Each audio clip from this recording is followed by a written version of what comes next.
Alright, some of you guys asked for some archery. Actually, only one person, I should say. I shouldn't say a lot of you, but one particular person asked for more archery. I haven't decided how I was going to do the introductory to it, but I figured I'd start with my bow. This is what I use at probably 90% of my tournaments. I actually have, I believe, 4 of these. I may have given one away recently. But I have a 50 pounder and 2 60 pounders. This is a 60 pounder in gray. I have a red one and a black one as well. The black one is 50 pounds.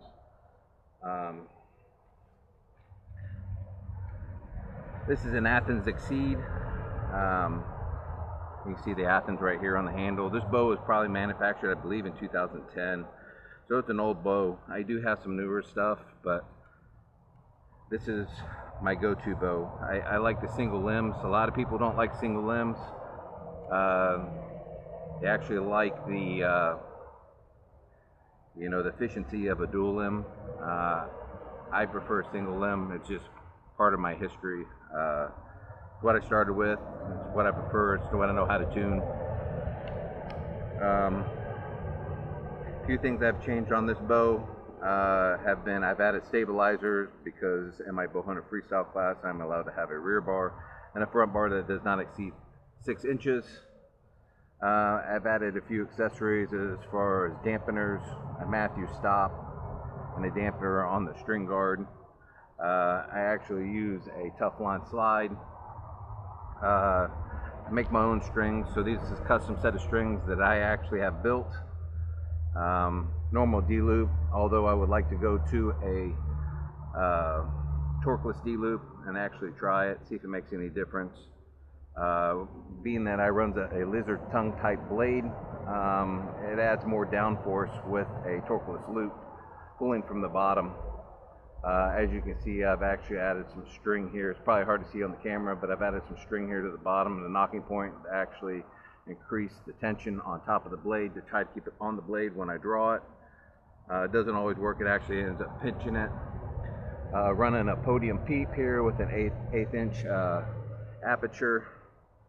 The cams on this are EV2S, which are the original cams. I run a custom string length because you cannot adjust the let off on this bow other than the way it's set to the factory with the draw stop, so you can get 60% to 80%. I use a custom length that I've played with on these bows, and it's managed to get me up to 90% on some of my bows and about 85% on some of the other ones. It's a little bit easier on my shoulders. This bow holds right around 13 pounds right now. That's just playing with the string cables.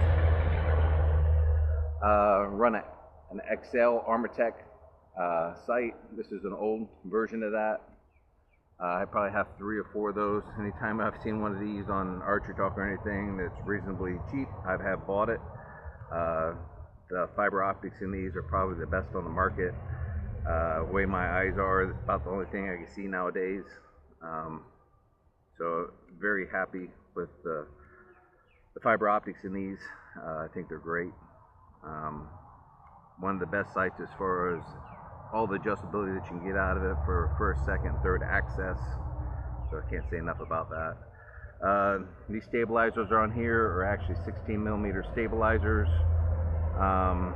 These are wasp stingers that I bought off of Amazon. The front bar I've trimmed down a little bit because of my adapters here. It's a little bit longer than 12 inches, so I trimmed about 1 inch off that, re-glued them so I could stay within the ASA rules as far as front stabilizer length. My rear stabilizer length here, I believe, is 12 inches. As far as I know, they changed the rule on it. There is no length on the back bar anymore. It used to be 6 inches, which would be about to the length of the string here from the mounting point of the back of the bow. As far as I know, that has changed. So this is what I'm running at the current date. As far as weights goes, I usually use a 3-to-1. Some guys use a 4-to-1, 5-to-1, and it's just simple math. If you put 2 in the front here, you put 6 in the back. If you put 3 in the front, you put 9 in the back. It's pretty simple math. It works out pretty well. You can do it by linear length and a number of other methods, but I found 3-to-1 has been a pretty good moderate weight. It's not a lot. As you can see, I have 2, 4, 6.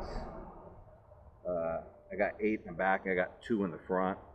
So I'm running a little bit more than that, right at the moment. It just happened to be the particular amount of weights that I had. I wanted to run 3 in the front and 9 in the back. It just didn't work that way, the way these weights are organized. So this is what I ended up with. Eventually, if I can find more weights of this style, I will, but they no longer actually make this bar. I believe they offer it in a 6-inch on Amazon. So I might try to buy them and see if I can get the weights, because I have a tendency to modify things anyways. So I buy carbon, make my own stabilizers. I usually end up making my own target stabilizers. Usually end up adding backer rod to the insert of the carbon rod to take out vibration and things of those nature. So I'm not afraid to get into that kind of stuff and do those kind of things. So I may venture into buying what they have left of the stock as far as these wasp stingers, and see if I can get the weights that I need.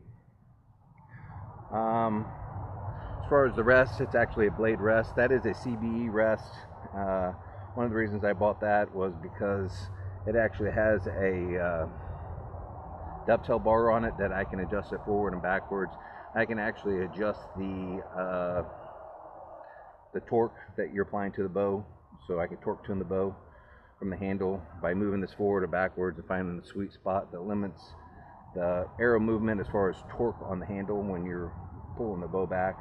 One of the things I liked about it, I am a blade rest shooter. I do not shoot a lot of people use drop away rest and everything else, or I forget what the other one's called, limb drivers.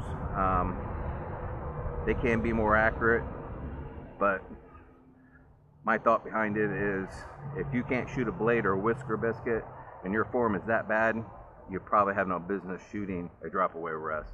But that's just my, impressions or, theory behind it, or my opinion. To each their own. I prefer to shoot a blade. I feel that it increases my form and consistency in my shot as far as holding through the whole shot. But once again, that is just my opinion. You can see we got some dampeners on the top and bottom as well. These are actually limb savers. I don't know that you could even buy these anymore in color. There is a few on the market still. Only ones you get now, it seems to be, is black or camo. I've had these for a while. I can't remember who made these. These are speed beads. They work great. It's nice not having to crimp brass knocking points on there and shrink wrapping them. I really don't like putting heat to the string, so this actually works out very well. I did chrono it after I put them on, so they do work. They do add speed to the bow. Go over a few things that maybe I possibly missed. Not sure if you can see that or not here in the picture. That is a shelf pad. I can't remember who makes those, but just in case the blade ever hits it or the arrow falls on it or anything, it's not going to tear the shelf up or anything, especially if you have a broadhead or something. I do not shoot broadheads out of this bow. Reason being, I usually shoot paper with this. I used to be an avid hunter. Most of my hunting that I have done has been with a bow. It's mostly been pig. We ended up running dogs. I enjoyed running dogs more than I did archery shooting spot and stalk. So kind of got away from that. Went to a 3D tournament, got hooked into that, and that's kind of where I'm at now. So this is kind of what I like to do. So that's kind of where I'm at as far as my bow hunting, so to speak. Another thing I don't know if you can see or not is that is a multiple pin sight. So I shoot multiple pins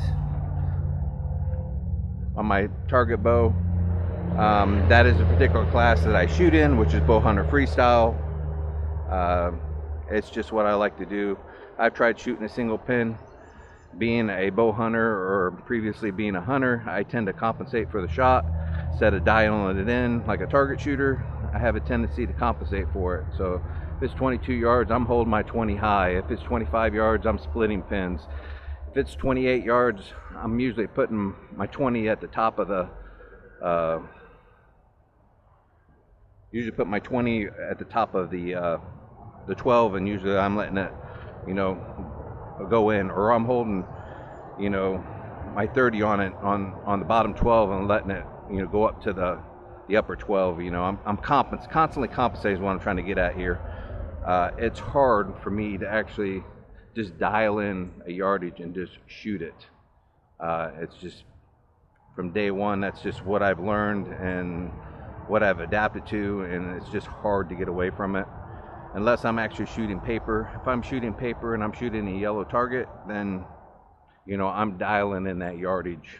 You know, I'm compensating for that yardage by dialing it, because I got all the time in the world.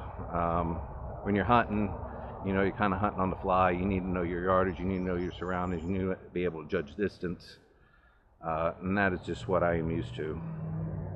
So this is what I prefer to shoot, and I shoot it very well. I've won a number of state records, Southeast Sectionals, ASA, NSA, or NFAA, USA Archery. I've won a number of tournaments doing it. I do it very well. So a lot of target shooters don't know how I do it. So, but you know, I wing it, and you know, I make it work. It's just what I'm used to. So I think that covers everything here on the bow. Just about kind of look it over here a little more.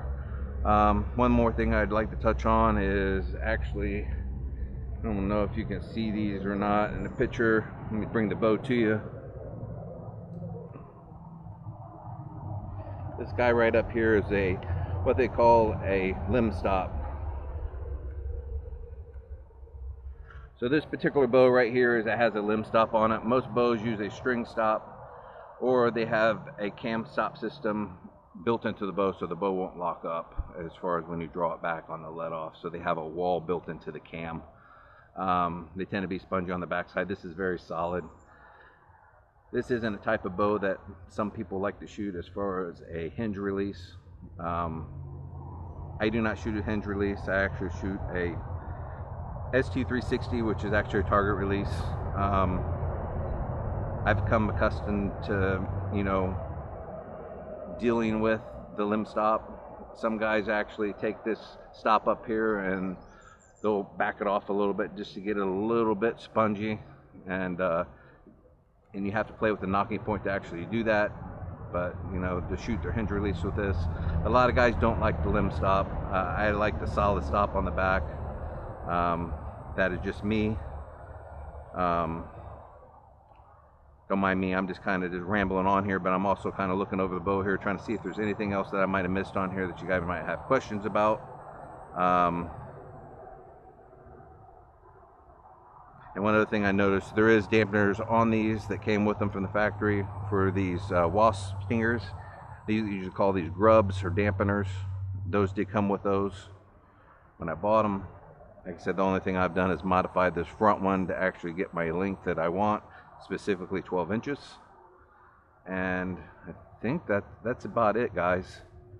If you have any questions, drop them below. But like I said, a few people asked about some archery stuff, and I hadn't decided how I was going to go about it. So I figured I'd introduce you to what I shoot, the style I shoot, which is bow hunter freestyle, and maybe in the future we'll do a walk around the archery club and, you know, show you some of the targets, show you some things that go on behind the scenes, cover some more of the stuff I have as far as equipment, and you know, how I set up my bow. One of the videos I thought about doing is actually, you know, how do you tell if your riser is bent? It's one of the things I got into when I first, you know, started in archery. I swore the riser was bent. Everybody said you had to take it apart and actually use a level on it, set it on a flat surface, yada yada yada. There is another way to do that, so I'll probably cover that in a video as well. Yeah, like I said, there's a few things I'd like to go over. I think this is where I'm going to start. Show you what I shoot here, the style of shooting that I do, and I'll kind of leave it there. And this thing I've been waving around is actually a kickstand for my bow. It goes on the limb, actually holds your bow up. And one other thing, actually I kind of lost train of thought there, kind of squirrel. Oh no, if you're kind of wondering what that is on there, that's tennis racket grip. And I need to redo that one right there. But I use that so my hand don't slap the bow when it's all sweaty and nasty. But for beginner archers, you know, if someone ever wonders, you know, what you put on there, some people use skateboard tape on the back here, just a piece of it on the back. I use tennis racket grip, and you can buy it thick or thin, and that's what I actually use. So, okay, like I said, I've done a bunch of rambling on. I've scrolled from one end of the, you know, bow to the other, you know, randomly speaking, and I think I'm going to leave it there. And if you're wondering why I keep waving this thing around, it's just to kind of keep the video active, and, you know, when I'm not speaking, you know, or because it's a still picture, you know, there's something going on in the background. But yeah, let me get out of here. Give me a like, share, subscribe. If you want to see more of this content, let me know. We'll talk to you guys later. Thank you.